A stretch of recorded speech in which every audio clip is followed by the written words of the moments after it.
biohacking, performance, mastery, mindset, holistic health. This is a show about getting better every single day. I'm on a mission, guys, to help over 1 million people get healthy and lose weight. Why? Because when you lose weight and get healthy, you have higher self-esteem. You have more self-confidence. And that person goes out and crushes their goal and starts living the highest version of themselves, and then they have way more impact on the world.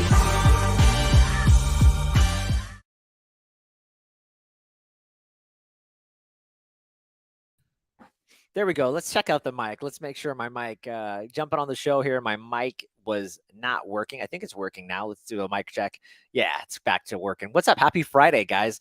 Today I wanted to talk about, the number one brain food, the number one food that you should be getting in your diet on a regular basis if you want to protect your brain and you actually care about your brain and your brain health. And the interesting thing is not just your brain health, it's about your mitochondria.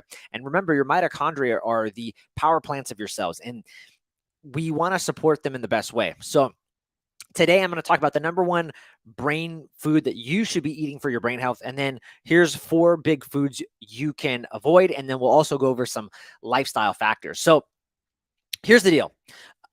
The mitochondria, like I was mentioning, they're the power plants of your cells. In order to make energy, though, they need oxygen to make ATP, but this energy process, it produces a lot of free radicals, believe it or not. And so some of those free radicals, obviously, we know leak out and they cause havoc in our cells. And just to prevent some of this inflammation, guess what? We need antioxidants. And so we should be following some of the advice that our grandmother gave us, which was to eat more vegetables, right?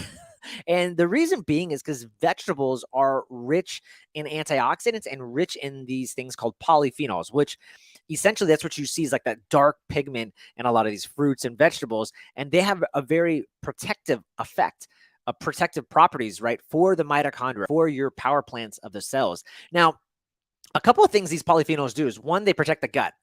Okay, which is huge. We know there's that gut-brain axis. So this is going to be very supportive for brain health. The other thing is they actually did a study showing that a group of people who drank blueberry extract in polyphenols, they did this for 6 weeks and they saw a dramatic improvement in their gut bacteria. Now, polyphenols can also protect you against dangerous pathogens such as Staphylococcus and even Salmonella, okay? Another reason why polyphenols are so beneficial for the brain is it actually increases your rate of neurogenesis. It helps increase levels of BDNF, that's brain-derived neurotrophic factor. Now, why should you care? Well, brain-derived neurotrophic, BDNF, right, this increase in neurogenesis, it's going to help create new neurons and, and prevent the ones from dying off, right? And in addition, you're going to get better learning, better memory, better thinking. You could also increase BDNF by working out, by the way, but we're talking about just from diet alone. It's going to help telling your cells whether to live or to die, right? So polyphenols are going to help with that apoptosis, that cell death. It's going to prevent these old damaged cells from mutating, and it's going to help with the clearing of the old ones. Can help with inflammation. When we look at cytokines, right? Cytokines was a big term we saw in the pandemic, but it's going to help with the cytokines in the bloodstream. It's going to help reduce inflammation that has been shown to actually improve blood flow to the brain. So that's going to help enhancing memory, preventing age-related issues, cognitive decline. So these are all the reasons why we want to start getting polyphenols into our diet. Now, let's go over 8 foods that are rich in polyphenols and that you can start adding right now into your daily regime. Number 1 is coffee. Coffee is the number 1 polyphenol found in the Western diet, right? And what it does is it actually helps switch on specific genes and turn other ones off. So coffee contains the polyphenol known as chlorogenic acid. Now, here's a really big tip. A lot of the chlorogenic acid you will not get if you're using a paper filter. So you want to use one of those silver mesh filters, and that's going to give you that chlorogenic acid. That's a huge polyphenol, and that's going to help you reduce chronic inflammation, especially, with those cells in the high fat content. It's going to help with those brain cells, okay? It's going to help increase cognition. They actually did a study showing that coffee actually helped increase longevity and lower the risk of disease in multiple diseases, heart disease, Alzheimer's, And they found that it was actually even stronger in women, actually 30% stronger in women than in men. And the belief is because women have ovaries, and the ovaries are 10 times, they have 10 times more mitochondria than men. The second big food you want to look at is dark chocolate. Look for something 85% or more. Very full and rich in polyphenols. The one thing you're going to have to worry about is mold in chocolate. So just be mindful of that. The third one is blueberries. Blueberries, we just mentioned, rich in polyphenols. Again, look for organic. They can be very susceptible to mold too. They have been shown to actually increase BDNF as well, which we were just talking about. The fourth one, pomegranates. This is one of the best guys that you can actually get. And they're known to actually break down into smaller compounds that cross the mitochondrial membrane. And they're going to help fight oxidative stress directly and influence that mitochondria, right? And so when your gut bacteria, when they actually digest the pomegranate, they create this thing known as urolithin A. And urolithin A is one of the few substances that actually can cause your body to replace worn out mitochondria with fully functioning ones. This is a really popular one. There's actually a really expensive supplement with urolithin A because they found it great for anti-aging and just obviously health benefits, right? Number 5, grapeseed extract, okay? Grapeseed contains a polyphenol known as proanthocyanin. Now, what's neat about this is it actually has been shown to protect the brain from oxidative stress, and it's been shown to be really helpful in mitochondrial dysfunction and obesity. It actually helps you protect against weight gain. One of the studies they found is researchers, they described grapeseed extract as able to correct an energy imbalance and actually improve the fat burning capacity of brown fat. Now, brown fat is a type of fat that helps you make energy compared to that white visceral fat that we're known that all of us want to get out. So this fat specifically actually is rich in mitochondria and helps you burn fat. And so that's why it's brown. In another study, they actually pre-treated animals with grapeseed extract, and they wanted to see what would happen before inducing massive brain stress. And what they found is that it reduced, again, oxidative stress, mitochondrial free radicals, and neuronal and mitochondrial damage. So pretty cool stuff. The next food that you want to be looking at, if you're looking for foods that are rich and helpful for your brain health, is grass-fed animal meat. And the reason being is the omega-3s there, right? And actually, they showed a study showing the difference between grass-fed and grain-fed. And what they found was that grass-fed cows had more omega-3s, and I believe it was 2 times the amount. 2 times. So you want to look, if you want those really health rich saturated fats for the brain, look at getting some grass-fed animal meat, bone marrow, lard, anything but not the poultry fat. Okay. Pastured egg yolks, same thing, rich in omega-3s, rich in vitamin A, rich in antioxidants, great for brain health. And then the last one is olive oil. Olive oil actually contains oleocanthal and I'm not sure if I'm saying this right. Oleoripine. It's these are two anti-inflammatory and they're highly potential antioxidants. And what it does is studies have shown that it actually helps clear the brain from those dangerous amyloid plaques, right? Which are the amyloid plaques. When those plaques form, that's what we see in Alzheimer's disease. So it's going to help with amyloid plaques and actually the death of cancer cells. So pretty cool stuff.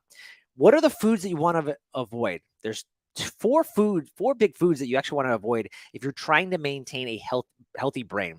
One is trans fat. I talked about this earlier on the Weight Loss Wednesday show that I do. And we talked just about how these trans fats are changed and what they do by adding hydrogen to the liquid to make it into a fat. And it makes it more stable, and that's why they do it, so they can create these foods, these processed foods that are more shelf stable and will last longer. But the problem is that they're unstable for the mitochondria. They're very reactive, and so when you heat them up, it's even a worse problem. Lots of free radicals, lots of damage.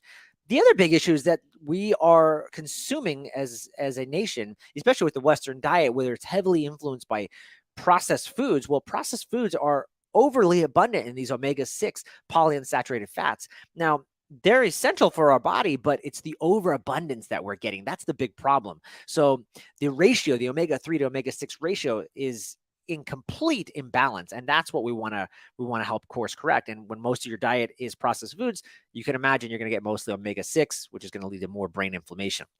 The next big one is dairy products, right? Now, everybody I see when they come through, I'm telling you right now, the most common allergen or reaction or food sensitivity is dairy and gluten. Always, no matter what. And let's face it, if you are taking a dairy product, you're just causing more systemic inflammation. And that inflammation is eventually going to lead to the brain. It's going to make you more tired. It's going to make you more lethargic and just not run as efficiently. And what we've seen too is that dairy, actually casein specifically. Now you have people that are already sensitive because they don't have the enzyme lactase to actually break down the fat. So that's causing that inflammation. Then you also have people that maybe have that enzyme, they can actually break it down, but they're just going to be more susceptible to the protein casein, which is found in all dairy, right? Casein breaks down into casomorphine, and that binds to opioid receptors in your brain. And so guess what? You feel sedated, you feel tired. So I would take dairy out of the equation. The next one is gluten. I just mentioned it. It's just like dairy, the top two food sensitivities. More than 3 million Americans actually have a gluten allergy known as celiac disease, and up to 18 million have gluten sensitivity. We know that gluten has a protein known as zonulin that will actually create it will actually break up the integrity of the gut lining, and then it breaks up those tight junctions and creates holes. And then guess what happens? You develop leaky gut, proteins leak into the bloodstream, you develop inflammation and possibly even autoimmunity it's been tied to. So the other big problem is that it can actually interfere with thyroid hormones, and we know we need that to create ATP, to maintain healthy energy, to maintain healthy myelin, and have healthy mitochondria. So ditch the gluten. And then the last one is vegetable oils: canola, cottonseed, peanuts, safflower, soybean. What else? All these vegetable oils, they're highly inflammatory. And like I said, they oxidize very quickly in heat, and they're found everywhere, including your salad dressing. So you try to eat a healthy salad and you're ingesting these disgusting omega-6s. So look for something like Primal Kitchen. That's a great brand. They use avocado oil. It's more expensive, and that's why nobody else uses avocado oil, because it's just more expensive to produce. The last couple of things you can do if you're looking for a lifestyle factor and you want to add something to your practice to help increase your brain health, one of the things you can do is start adding fasting. Okay, fasting has been shown to improve myelination and myelin regeneration in the brain. That's going to help bring down inflammation throughout your body and your brain. It's also going to help. We know fasting helps with cellular detox, right? It's going to help clear out that old waste and old damaged cells. And so the more cellular cleaning, it's going to be great for your brain. Your brain actually has its own cellular cleanup system, and it's known as the glymphatic system. And so every night when you go to sleep, that glymphatic system is rinsing away and washing away all those plaques, and it's helping clean out your system. So fasting can be a great tool to help with that. I think one of the other things, if you're just looking for ways to hey, kind of figure out what foods might be bothering you and you don't want to spend a lot of money on a food allergy kind of test, one of the most simplest things you can do, and it's free, but it just may not be as accurate, is you can actually measure your heart rate and see what happens to your heart rate after eating certain specific foods. And what you'll see is that the foods that are causing inflammatory reactions will actually increase your heartbeat or your heart rate by about 17 beats per minute within the first 90 minutes. So if you're going to eat something that you think that might be a problem, take your heart rate before the meal and then do it several times after, and just look for any big excursions or swings. And that'll give you a really good telltale sign of, hey, this might be a food sensitivity for me and I should probably avoid it. So just look at that. I hope this was helpful for you guys on this amazing Friday. By the way, I forgot to mention, I created a cheat sheet. There's a lot of people that reach out to me for weight loss. And so I created a cheat sheet. It's called the Weight Loss Blueprint Diet. If you're interested in getting that, it's something that I give all my private wellness clients, but I want to start giving it to everybody because I want to start impacting the world in a bigger and better way. And I want to get people moving. So if you're interested in that, simply comment below or shoot me a DM at Joel Evan Coaching on Instagram. I'm at Joel Evan Coaching on pretty much all the major channels, or you can just simply shoot me an email, info@Joel Evan Coaching. Say, Joel, I want it, and I will send you that weight loss blueprint for free, no questions asked. Have an amazing Friday. Be blessed and go into the weekend and change people's lives. Have an amazing Friday, guys. Bye.